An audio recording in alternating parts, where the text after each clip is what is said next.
بسم اللہ الرحمن الرحیم۔ روزانہ اسلامی واقعات سننے کے لیے ہمارے چینل کو سبسکرائب کریں۔ شکریہ۔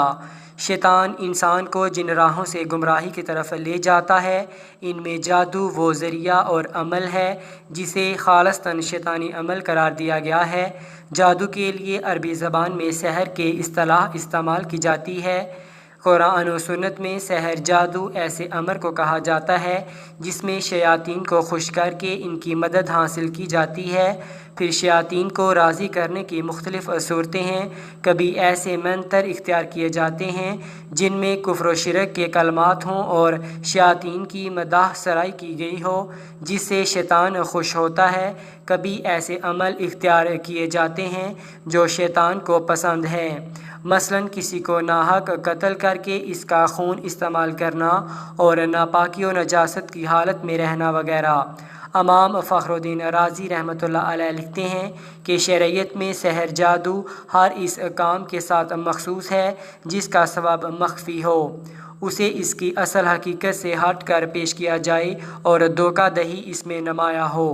غرض سحر جادوگر اور شیطان کے درمیان ہونے والے ایک معاہدے کا نام ہے جس کی بنا پر جادوگر کچھ حرام اور شرکیہ امور کا ارتکاب کرتا ہے۔ شیطان اس کے بدلے جادوگری کی مدد کرتا اور اس کے مطالبات پورے کرتا ہے۔ رسول اللہ صلی اللہ علیہ وآلہ وسلم پر یہودیوں کا سحر کرنا اور اس کی وجہ سے آپ صلی اللہ علیہ وآلہ وسلم پر بعض آثار کا ظاہر ہونا اور بذریعہ وحی اس جادو کا پتہ لگنا اور اس کا ازالہ کرنا احادیث صحیحہ سے ثابت ہے۔ صحیح حدیث میں ایک حدیث ہے جو دوسری حدیث کی کتابوں میں بھی درج ہے کہ ایک موقع پر نبی اکرم صلی اللہ علیہ وآلہ وسلم بھی جادو کے اثر میں رہے۔ حضرت زید بن ارقم رضی اللہ تعالیٰ عنہ سے روایت ہے کہ ایک یہودی نے نبی اکرم صلی اللہ علیہ وآلہ وسلم پر جادو کیا۔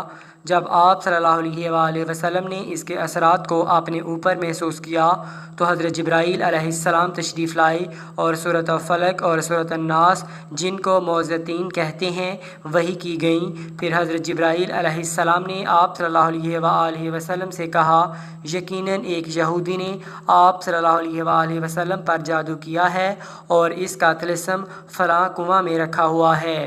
نبی اکرم صلی اللہ علیہ وآلہ وسلم نے حضرت علی رضی اللہ تعالیٰ عنہ کو بھیجا کہ وہاں سے طلسم لے آئیں۔ جب وہ اسے لے کر واپس آئے تو آپ صلی اللہ علیہ وآلہ وسلم نے حضرت علی رضی اللہ تعالیٰ عنہ سے فرمایا کہ اس کی گرہوں کو ایک ایک کر کے کھولیں اور ہر گرہ کے ساتھ ان صورتوں میں سے ایک ایک آیت پڑھیں۔ جب انہوں نے ایسا کیا تو آپ صلی اللہ علیہ وآلہ وسلم یوں اٹھ کھڑے ہوئے گویا وہ پہلے بندھے ہوئے تھے۔ سرکار دو عالم صلی اللہ علیہ وآلہ وسلم نے ایک حدیث میں فرمایا ہے، یقیناً کچھ بیان جادو ہوتے ہیں۔ ایک جادو بیان مقرر لوگوں کو غلط کو صحیح اور صحیح کو غلط سمجھنے پر قائل کر سکتا ہے۔ اس لیے نبی اکرم صلی اللہ علیہ وآلہ وسلم نے اس کے کچھ پہلوؤں کو جادو سے تعبیر کیا۔ روزہ رکھنے کے لیے طلوع آفتاب سے پہلے جو کھانا کھایا جاتا ہے اسے سمور سحر کہتے ہیں۔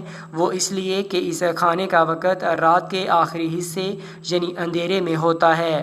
آپ صلی اللہ علیہ وآلہ وسلم نے فرمایا، جو شخص نجومی کے پاس جا کر اس سے کوئی بات پوچھے تو 40 دن تک اس کی نماز قبول نہ ہوگی۔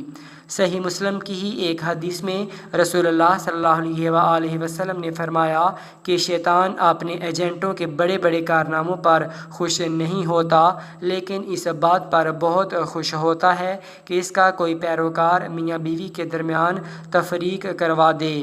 حضرت ابو ہریرہ رضی اللہ تعالیٰ عنہ سے روایت ہے کہ رسول اکرم صلی اللہ علیہ وآلہ وسلم نے فرمایا، جو کسی کاہن کے پاس آیا اور اس کی بات کی تصدیق کی تو اس نے اس چیز کا انکار کیا جو محمد صلی اللہ علیہ وآلہ وسلم پر نازل ہوئی۔ اسلام میں جادو سیکھنا اور جادو کرنا دونوں کو کفر قرار دیا گیا ہے، اس لیے جو کوئی بھی جادو کرتا ہو اس کے لیے شرعیت میں بہت سخت سزا رکھی گئی ہے۔ اگر کوئی جادو پر عمل کرتا ہوا پکڑا جائے تو وہ توبہ نہ کرے اور جادو کرنا نہ چھوڑے تو اس کی سزا موت ہے۔ اس قانون کی بنیاد اللہ کے رسول صلی اللہ علیہ وآلہ وسلم کی یہ حدیث ہے جس کے راوی حضرت جندب ابن کعب رضی اللہ تعالی عنہ ہیں۔ نبی اکرم صلی اللہ علیہ وآلہ وسلم نے فرمایا، جادوگر کے لیے مقرر کردہ سزا یہ ہے کہ اسے تلوار سے قتل کر دیا جائے۔ اس قانون پر خلفائے راشدین نے سختی سے عمل کیا۔